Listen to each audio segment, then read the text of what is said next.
Bismillahirrahmanirrahim. Nanti kata Allah kalau sudah pulang semuanya akan hilang. Jadi tenang aja teman-teman.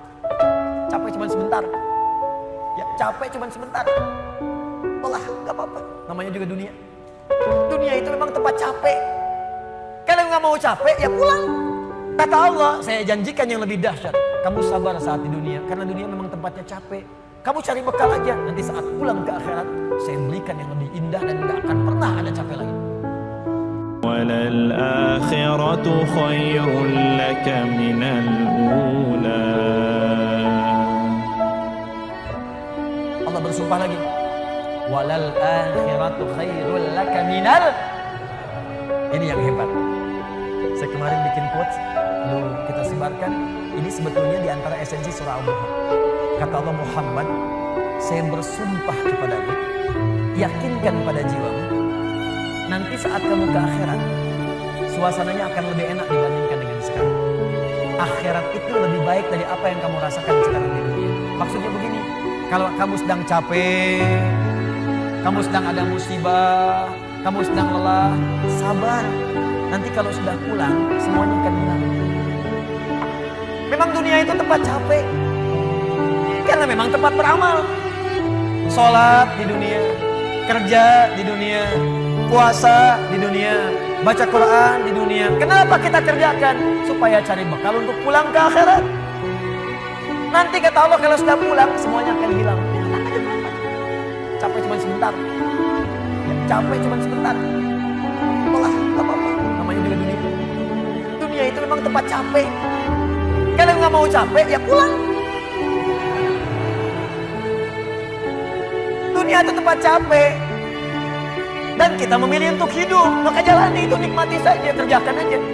Setiap kerja ada pahala, setiap kerja ada pahala, setiap sholat pahala, baca Quran pahala, niat mencari nafkah karena Allah pahala, merawat anak pahala, memberikan ASI pahala. Gak apa-apa, memang capek. Memang dia dunia sifatnya capek.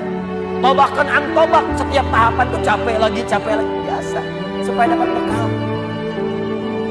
Bukankah orang kerja dapat gaji? Dan enak kan kalau gajian?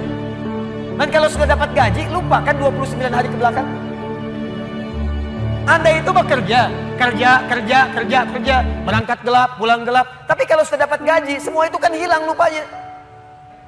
Kata Allah, saya janjikan yang lebih dahsyat. Kamu sabar saat di dunia, karena dunia memang tempatnya capek. Kamu cari bekal aja, nanti saat pulang ke akhirat, saya berikan yang lebih indah dan gak akan pernah ada capek lagi. Sholat, udah gak ada lagi.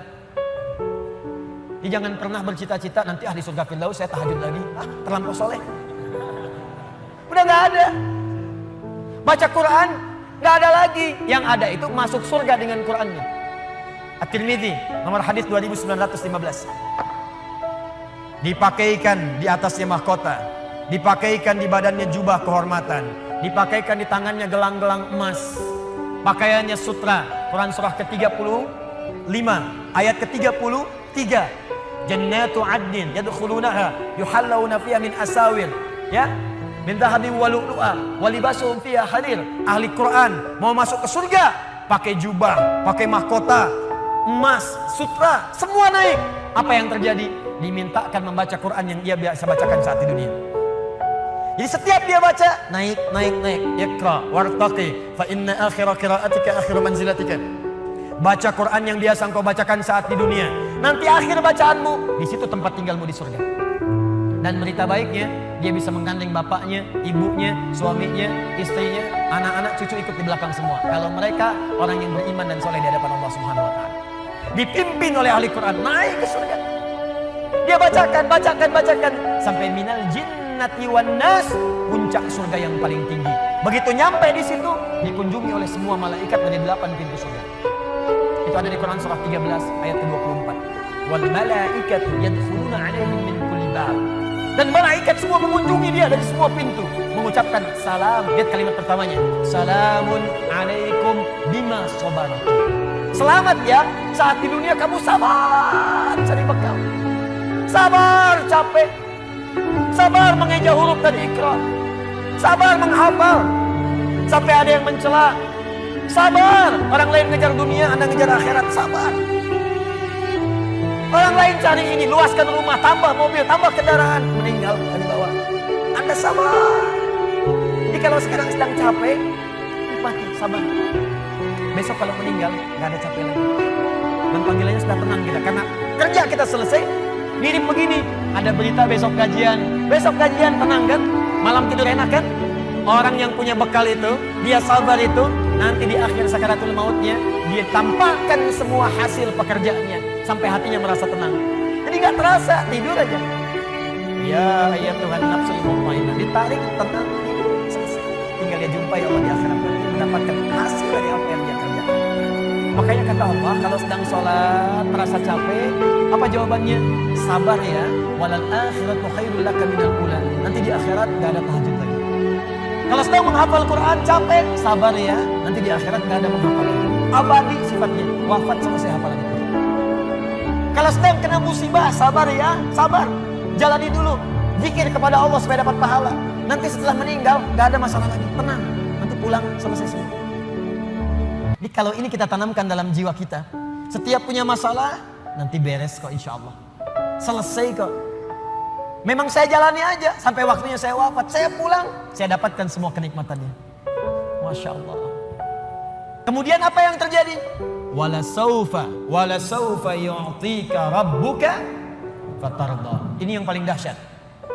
Nanti di akhirat kata Allah, kalau kamu sabar saat di dunia sekarang, Bu, Pak, sabar tahajud, sabar merawat anak, sabar sekolahkan mereka ke pesantren, sabar talaki Al-Quran, sabar berjamaah ke masjid, Anda kerja di pemerintahan, kerja jadi pegawai, ada yang berdagang, ada yang bisnis, sabar. Waktunya sholat, waktunya zakat, sabar. Nanti kata Allah, saat pulang ke akhirat, wala saufa yu'tika rabbuka fatarda. Saya akan berikan semua yang kamu inginkan sampai puas. Kaidah nikmat itu, kaidah nikmat. Semua bicara termasuk dalam Al-Quran. Selama hidup di dunia, kaidah nikmat itu gak ada yang pernah puas. Ya nikmat itu terus pengen. Nanti di akhirat kata Allah, nanti di akhirat saya akan berikan kepadamu sampai kamu puas. Sampai Anda mengatakan, ya Allah, cukup ya Allah, puas. Sekarang mah pengen terus, pengen. Nanti puas ya Allah. Cukup puas. Ini semuanya nikmat. Sampai selesai semua. Makanya bersabar dunia sebentar. Sebentar mas. Besok meninggal, selesai masalah. Mau besok meninggal? Selesai. Sabar. Dan alhamdulillahnya gak ada yang dikasih tahu kapan meninggal. Ini amalan gak terencana. Ini karena kita gak tahu kapan wafat, kita bisa merencanakan. Malam ini tahajud insya Allah jam sekian. Saya mau istighfar jam sekian. Besok subuh di masjid A, zuhur di masjid B. Punya rencana. Dan ketika merencanakan, niat muncul. Dan itu niat ketika muncul, pahala dituliskan. Bukankah innamal a'malu binniyat? Innamal a'malu binniyat. Jadi ketika niatnya itu sampai, pahala dituliskan. Jelas ya? Baik, wala saufa yu'tika rabbuka fatarda. Jadi gini maksudnya, kalau sedang capek, sedang lelah, apalagi kemudian beban itu datang dari orang-orang terdekat, teman sekantor, tiba-tiba misalnya nampak mengkhianati, ada mencela, ada macam-macam, ingat Allah, maka Anda akan lapar. Ingat Allah, maka tidak akan ada beban. Dan ingat semua itu akan berakhir ketika kita lapar. Kalau itu ada dalam diri kita, maka demi Allah saya katakan, beban itu seberat apapun akan berakhir. Ingat itu baik-baik. Wala saufa yu'tika rabbuka fatarda. Alam yajidka yatima. Muhammad, coba ingat. Kamu sekarang gak usah merasakan beban berat. Bukankah dulu pun aku buktikan kepadamu saat engkau yatim, aku kirimkan orang-orang sekitaran untuk bisa memberikan perlindungan kepadamu. Lahir bapak tidak ada ibu. Ibu wafat usia 6 tahun, ada kakek. Kakek wafat usia kemudian Nabi Muhammad 8 tahun, ada paman. Ada semua. Ingat Muhammad SAW. Kalau sedang kamu merasakan beban, ingat senang yang dulu saya berikan. Manhaj yang ketiga. Kalau sedang merasakan kesulitan dalam masalah, kalau masalah ingin cepat diringankan oleh Allah, maka bandingkan masalah itu dengan solusi yang pernah dirasakan sebelumnya. Bandingkan persoalan yang sulit itu dengan kesenangan yang sudah kita rasakan sebelumnya. Nah, jadi kalau kita punya persoalan yang kecil-kecil sekarang, ingat masa lalu. Bu, Pak, ya maaf di kantor ada masalah. Masalahnya hari itu, jangan langsung merasa berat. Ada proyek gak selesai dimarahin sama bos. Anda kerja sudah 10 tahun, dimarahin baru hari itu. Senangnya kan banyak, udah 9 tahun. Masa persoalan sehari mengalahkan persoalan 9 tahun yang senang ke belakang? Kan tidak lucu. Itulah poinnya teman-teman sekalian. Jika Anda sedang merasakan kesulitan, ingat masa-masa lalu saat Allah memberikan banyak nikmat dalam kehidupan.